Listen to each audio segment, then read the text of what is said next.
వాడి పాపాన్ని ఆడైపోతాడులే, మనం ఏం చేస్తాంలే, నలుగురితో నారాయణ, ఇలాంటి పిచ్చి మాటలు మాట్లాడి జాతిని మనమే నిర్వీర్యం చేసుకున్నాం. ముళ్ళును ముళ్ళుతో తీయాల్సిందే, తప్పును ఖండించాల్సిందే. ఇప్పుడు కూడా మన భారతదేశంలో ప్రతి తప్పుని కూడా ఉపేక్షిస్తూ వస్తున్నారు కాబట్టే దేశంలో నేరాల సంఖ్య పెరిగిపోతుంది. ఎప్పటికప్పుడు నేరం చేసిన వాడిని ఖండించేస్తే, నేరం చేసిన వాడికి శిక్ష గనక వేస్తే ఇంత నేరాల సంఖ్య పెరిగిపోతుందా? లక్షల కొద్ది కేసులు పెరిగిపోతున్నాయి మరి నేరాల సంఖ్య.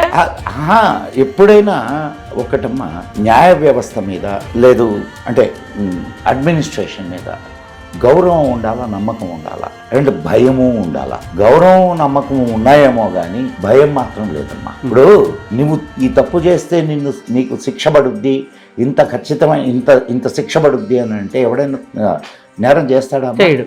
అది లేదుగా. మరి ఇప్పుడు 2 రోజులు పెడతారు, బిర్యానీ తినేసి మళ్ళీ పంపించేసేస్తారు, బెయిల్ మీద తెచ్చుకోవచ్చు, హ్యాండ్స్ పేరు మీద బెయిల్ వచ్చేసేయచ్చు అనే ధైర్యంగా తిరిగేస్తున్నారు.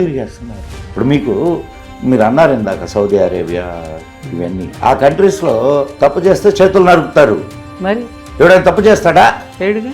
మరి అండ్ ఇంకొకటి, అప్పటికప్పుడు న్యాయం జరుగుద్ది. తప్పు చేసిన వాడిని తీసుకెళ్ళిన వెంటనే న్యాయం జరుగుద్ది. మరి అదే మరి మన ధర్మశాస్త్రాలు అలా చెప్పాయా?